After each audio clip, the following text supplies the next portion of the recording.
All right. So you're lucky I'm not making you do the entire tank talk over again. I am just going to kind of talk about the places where we've got to fill in the blanks from the challenge.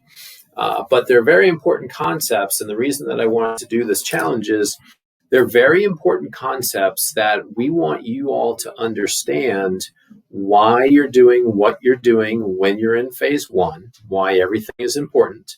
And then that's going to translate later into the healthy eating lifestyle that we're going to teach you to in phase three.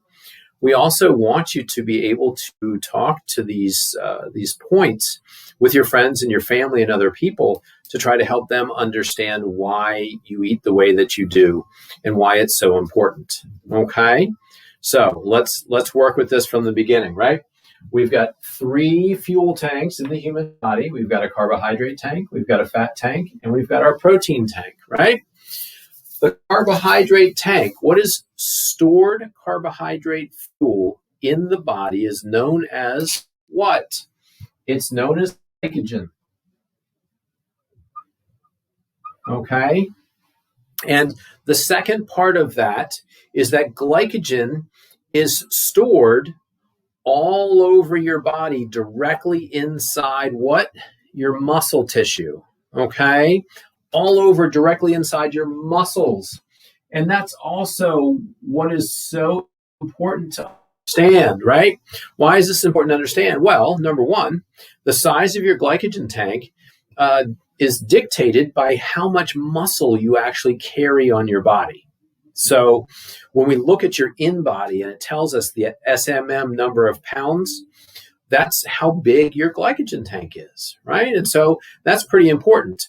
That's also when you didn't have such a great weight loss week and we look at that SMM number and see if it went up. If that sucker shot up by a pound or two, then that means that sugar somehow got back in your system and your body put it right back in that glycogen tank, right? So remember, the very first week when you're doing the protocol and you're trying to shift your body back into a state of ketosis, we drain all the glycogen out of our muscle tissue. That's why we see that number drop down in that first week. But we hope that it pretty much levels itself off until we fill it back up again. Remember, the average human being can only store between about 1,200 and 2,000 calories of glycogen or carbohydrate fuel in their body. That's a pretty small tank. When we're talking about our fat tank, even the men and women who win marathon races, not run, win marathon races, the leanest athletes in the world, they're carrying around with them 30,000 calories of fat fuel on their skinny little bodies. So it totally makes sense when we understand in perspective the human species, that the human species was meant to use carbohydrate energy or glycogen or glucose for fight or flight activities only. It's quick burning fuel that is stored directly inside your muscles for quick access and use. So we are only meant to burn glycogen or carbohydrate fuel or sugar when we're lifting something heavy or when we're sprinting, fight or flight activities. We're not meant to be burning sugar for fuel while we're Zoom calling or while we're working on spreadsheets or while we're making dinner or going to the grocery store. We're not meant to burn sugar fuel, glucose or glycogen or what have you for our activities of daily living like we were mistakenly taught, right? The human body was meant to burn fat for all of its activities of daily living and baseline functions. So this is our activities of daily living tank, the fat tank. And the glycogen tank is fight or flight energy only. And remember, the protein tank is really meant for emergency uses only. We don't want to break down muscle tissue because the protein tank literally is the muscles. It's the tissue itself. And we want to spare that as much as possible. So the stored form of carbohydrate fuel is glycogen, and it's stored all over your body directly inside muscles for quick access and use, fight or flight energy. So what happens when we eat carbohydrates and our blood sugar elevates? Is the hormone that our body releases in response to that to get all the excess sugar out of our blood and store it away somewhere? Well, that's the hormone we talk about, the right? That's insulin. All right, so that one was really pretty easy. The other one, how many grams of carbohydrates, how many grams of usable carbohydrates gets converted into 1 teaspoon of sugar when it gets released in your body? I gave you kind of a hint there because it's question number 4, and the answer is 4.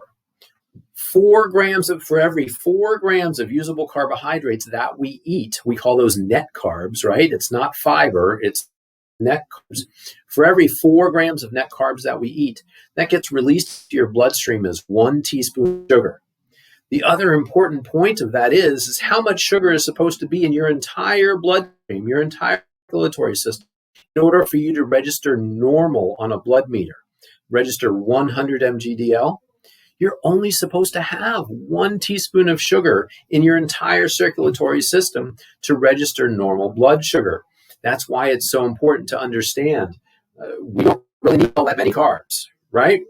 It only takes 4 to double the blood sugar that's already in your bloodstream. Next, what is the name of the metabolic dysfunction, the condition that we get ourselves stuck in when our body is stuck in fat storage mode and tank is locked, our body cannot access fat for fuel? Remember, when we overconsume carbohydrates, when we chronically overconsume carbohydrates, and our body is constantly sending out insulin to take care of that excess sugar, it develops kind of a tolerance or a resistance to that insulin. And that creates a situation where we need more and more and more insulin to do the same job. So when our body gets stuck in that situation, this is known as insulin resistance. And that's really important that you know that, because this is going to be in the news and in the media more and more and more often. So it's important that you understand when people talk about prediabetes or insulin resistance, this is a situation that our metabolism got stuck in before we started this program. I definitely know that this is what happened to me. And again, I couldn't understand this so thoroughly if it didn't happen to me. So chronic overconsumption of carbohydrates, chronic release of insulin to try to take care of them, storing away those excess carbs as fat, and blocking your body from accessing and burning stored body fat. That's the foundation of insulin resistance. And that's super important for later on. All right, as we're moving through, number 6 and number 7. So when our body shifts into a state of ketosis, remember, our body is breaking down it's pulling from 2 different tanks to provide us with all the energy we need.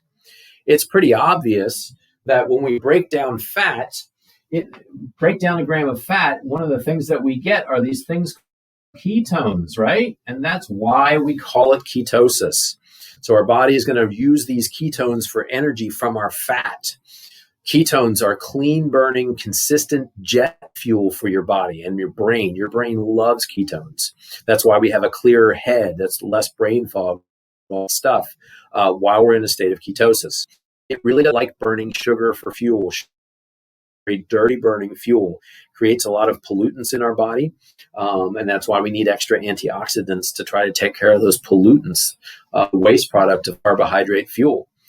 But remember, there are a couple of tissues in your body that can only burn glucose for energy, all right? Glucose being sugar, right? And so that's why when we're in a state of ketosis, your body in the very beginning will start breaking down protein, because when we break down protein, that's what actually makes glucose.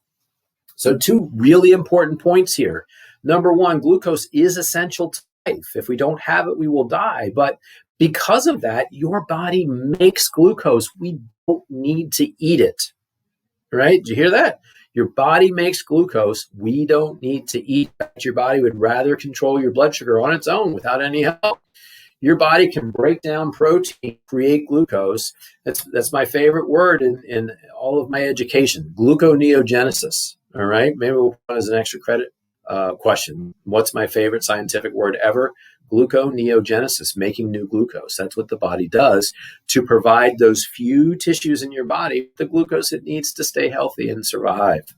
So all of that is taken care of inside the human body. In fact, all that magic is taken care of in your liver, right? All right. As we're moving on, why is this guy laying on the bottom of the chart, blacked out and unconscious? That's because he drank alcohol while he was in phase 1. Why don't we drink alcohol in phase 1? It's not because there's carbs in the alcohol. It's because the liver, in my theory, is that the liver is a male organ and it cannot multitask. It does one thing or the other, but it's hard to do two things at once. So if your liver is busy creating energy for you during ketosis and we try to distract it with that martini or that beer, your body is going to lose focus and it's going to try to detoxify the toxin you just drank. And if it does that for too long, it stops making that glucose for that part of your brain that needs it, you'll have a hypoglycemic drop attack, just like a diabetic might do that when their blood sugar goes too low. And so you'll black out.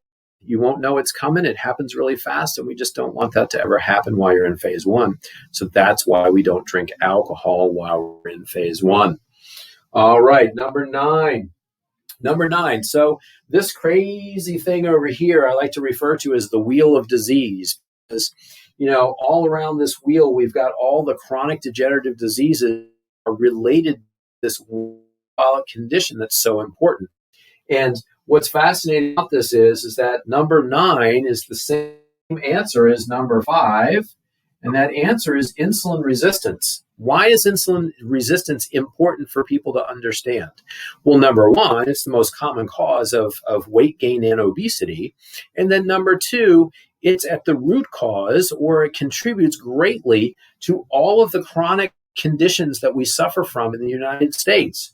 High type 2 diabetes, non-alcoholic fatty liver, bad cholesterol issues, inflammation, both musculoskeletal inflammation, aches and pains, as well as GI tract inflammation, anxiety, depression, Alzheimer's, dementia, polycystic ovarian syndrome in women. All of these things, actually, insulin resistance contributes to the development and the continuing of all of these different diseases. So what's so important about this is that ideal protocol, and that's why we call it a protocol, at its very core is treatment designed to reverse insulin resistance in our body and restore metabolic health. And in the process of doing that, we lose weight and we see all these health conditions start to respond. So that's why we look at it as a protocol. That's what the number 1 function of the protocol is. We just get to enjoy all the benefits of weight loss and feeling so much better and restoring our metabolic health in the process of doing that. And at number 10 question, nobody should have gotten that one wrong. Obviously, the program's called Ideal Protein. Protein is important because every single thing that's important in the human body is made of protein. Your muscles, your organs, your glands, your DNA, your RNA, all of that stuff is made from protein. So that's why it's the most important nutrient that we eat. And unfortunately, it's been downplayed when we've been taught our standard American diet. So when we get into phase 2 and phase 3, we're going to learn your macro code, and your macros refer to proteins, fats, and carbohydrates. And so you're going to learn that we're going to prioritize protein, just like we do during this program, for the rest of our life. In fact, we're going to prioritize protein. We're going to fill in with fats because that's what our bodies should be burning for our activities of daily living. And we're going to be very cautious when we consume carbohydrates, and we're going to be able to figure out what your individual carbohydrate tolerance actually is. And we want to stay within that tolerance so that we can stay healthy and not up insulin resistance and all related issues. So I hope I hope that you actually learned a little bit more and might be able to speak to this when people ask you questions in your life, and resubmit those answers so that you can get full credit. Keep on fighting, everybody. Let's go.